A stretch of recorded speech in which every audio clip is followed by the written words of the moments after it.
হয়ে যাব।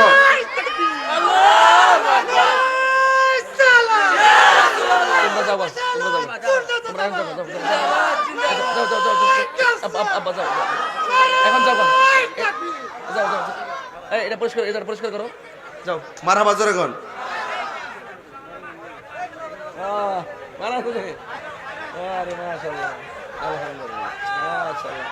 মারহাবা জোরে কোন। এটা এলাকার পরিচিত মানুষ, ঠিক না?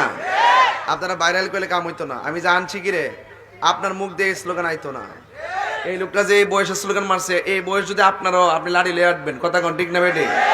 আর এই লোকটা নাইস দেখে স্লোগান মারছে, এটাকে গায়ের জোর না ইমানের জোর? বাস বাজে একবার বসেন, তুমি একটু বসে থাকো, একটু পরে আবার বাতাস করো। Thank you. সকলে কোন আলহামদুলিল্লাহ কোন। তাইলে সুদের টাকা কি হালাল না হারাম? এই হারাম টাকা দিয়া রহমতের আশা করা যায়?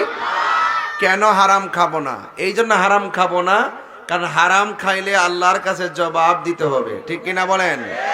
তাইলে এই জবাবদিহিতা যিনি নিবেন তিনি কে? আল্লাহ। সে আল্লাহর সামনে আমাদের দাঁড়াইতে হলে আমরা শুদ্ধ হয়ে উঠতে হবে, হারাম খাওয়া যাবে না। এই জন্য যারা হারাম খায় এদের ইবাদতে কোনো বরকত জানে। এই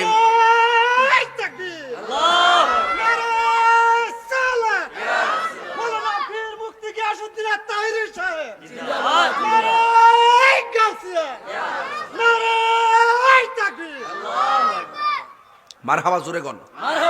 আর জোরে আলহামদুলিল্লাহ। খুশি না বেজার?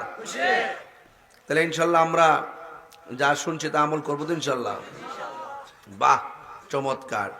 বরকত, মালে বরকত, কোনো কিছুতেই বরকত নাই। তো এই জন্য যুবক ভাইরা আপনাদেরকে বলবো, আপনারা amazing figure and fighter, everybody listen to me.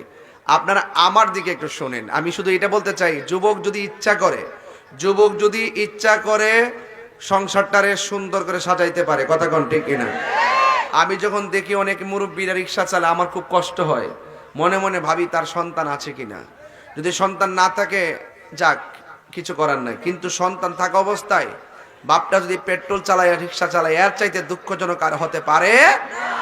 এই জন্য আমরা বাবাকে কষ্ট দিব, আমরা নিজের পায়ে দাঁড়াবো, ঠিক কিনা বলেন?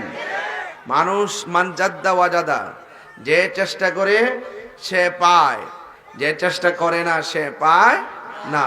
আমরা আমাদের লাইফ নিয়ে অনেক চেষ্টা করি, অনেক কষ্ট করি, কিন্তু এতেই কষ্টের পিছনে রহমত আছে না নাই?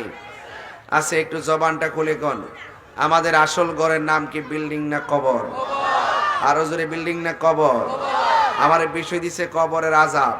এই কবর আযাবের ভয় করতে হবে এবং হারাম খাওয়া যাবে না। কেন আমরা কবর আযাবকে ভয় করব?